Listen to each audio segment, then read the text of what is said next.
పెందోట మాటకు స్వాగతం.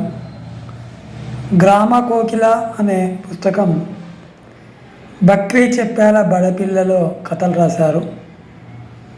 ఇందులో చక్కని శైలితో చిక్కని విషయాలతో విద్యార్థులు అంతా కూడా వర్కోల్ లక్ష్మయ్య గారి సారథ్యంలో చాలా మంచిగా ఉదయిస్తున్న సూర్యుని కిరణాలలాగా ఆ విద్యార్థుల అక్షరధార చాలా బాగుంది.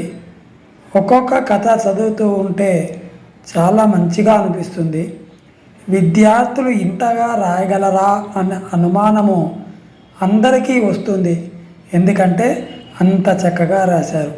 వారికి పునాది ఎక్కడ పడ్డదయా అంటే ప్రతిరోజు ఒక కథ చదువుతారు అని సంపాదకులు చెప్పడం, ఆ చదవడం, వినడం, చెప్పడం ఈ మూడు వచ్చిన విద్యార్థులు వారే కాబట్టి రాయడం చాలా సులువైంది.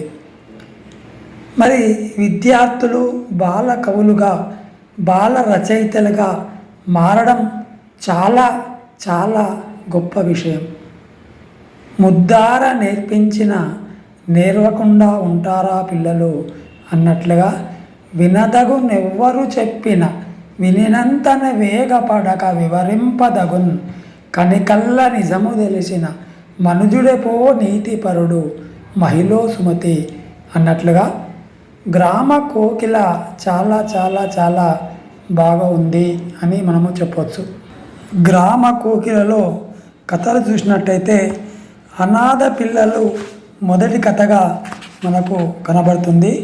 దీన్ని జక్కుల లోహిత 10వ తరగతి రాయడం జరిగింది. తర్వాత అహంకారం అనే కథను భట్టుల సాన్వి 6వ తరగతి చక్కగా రాసింది. అలాగే నిజాయితీ పోలీస్ అనే కథను బట్టల సాయి కుమార్ 8వ తరగతి.